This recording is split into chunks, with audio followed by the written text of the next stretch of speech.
AP శాసన మండలిలో fee reimbursement పై రగడ చోటు చేసుకుంది. వైఎస్ఆర్సీపీ ఇచ్చిన వాయిదా తీర్మానాన్ని తిరస్కరించిన మంత్రి లోకేష్ అదే అంశంపై తప్పుడు ఆరోపణలు చేశారు. వైఎస్ఆర్సీపీ హయాంలో ఫీజు రియంబర్స్మెంట్ బకాయిలు పెట్టారని లోకేష్ అన్న వ్యాఖ్యలను ప్రతిపక్ష నేత బొత్స సత్యనారాయణ తప్పుపట్టారు. సభను తప్పుదోవ పట్టించే ప్రయత్నాలు చేస్తున్నారని మండిపడ్డారు. సభలో జూనియర్ సీనియర్ అన్న తేడా లేదన్న బొత్స ఎవరైనా సభా మర్యాదలు పాటించాలన్నారు. ఫీజు రియంబర్స్మెంట్ బకాయిలపై చర్చ పెట్టాలని డిమాండ్ చేశారు బొత్స. మంత్రి గారు ఇక్కడ హౌస్లోకి వచ్చిన తర్వాత జూనియర్ సీనియర్ అనే పక్కన పెడితే కొన్ని సభా సాంప్రదాయాలు ఉంటాయి.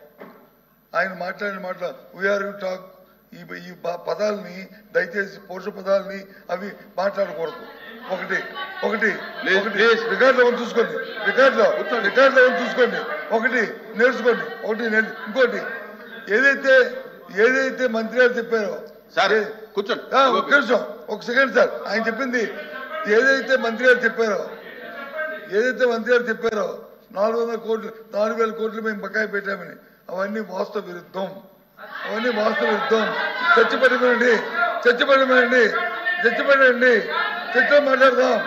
అందుకే చర్చలో మాట్లాడదాం.